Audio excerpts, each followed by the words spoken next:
তো দেখো সবাই তো আমরা মুরগির মাংস বাড়িতে খাই, তো আজকে একটু অন্যরকম খেলে কেমন হয়। চলো দেখো, আজকে আমি রান্না করছি ফুলকপি দিয়ে মুরগির মাংস।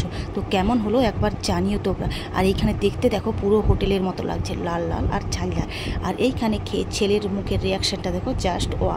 তো চলো কিভাবে রান্না করলাম দেখো। এখানে যে ফুলকপি, টমেটো, আদা, আলুটা আমি আগে থেকেই ভেজে রেখেছিলাম। এখানে মাংস, লঙ্কা, হলুদ, পেঁয়াজ, রসুন। কড়াইতে তেল গরম করে এর মধ্যে আমি দিয়ে দিচ্ছি ফুলকপিগুলো। যেহেতু ফুলকপিটাকে ভাজতে হবে, একটু নুন আর একটু হলুদ দিয়ে ভালো করে ঢাকা দিয়ে আমি ফুলকপিটা ভালো করে ভেজে নেব। তো দেখো আমি এখানে ঢাকা দিয়ে দিচ্ছি, যেহেতু এখনকার দিনের কপি তাই একটু ঢাকা দিয়ে ভাজলে ভালো হয়। তো এখানে ফুলকপিটা আমার ভাজা হয়ে গেছে। আর আবারও তাই কড়ার মধ্যে একটু তেল দিয়ে এর মধ্যে দিয়ে দিচ্ছি রসুন বাটা।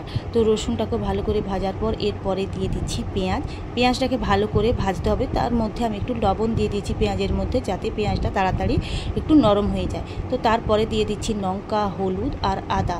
তো এই মশলাগুলোকে ভালো করে কষতে হবে যতক্ষণ না তেল ছাড়ে। তো দেখো জল দিয়ে আমি ভালো করে মশলাটাকে কষে এর মধ্যে দিয়ে দিচ্ছি টমেটোটা দেওয়ার পর ভালো করে একটু ভেজে তার মধ্যে এই যে দিয়েছি এই মুরগির মাংসটা। তো দেখো এরপরে দিয়ে দিচ্ছি একটু স্বাদ মতো লবণ আর একটু চিনি। তো তোমরা তোমার স্বাদ মতো একটু চিনি দিও। তো দেখো ভালো করে এটা কষানোর পরে যতক্ষণ না তেল ছাড়ে ততক্ষণ কিন্তু কষাতে হবে। আর এখানে দেখো কালারটাও অন্যরকম হয়ে গেছে।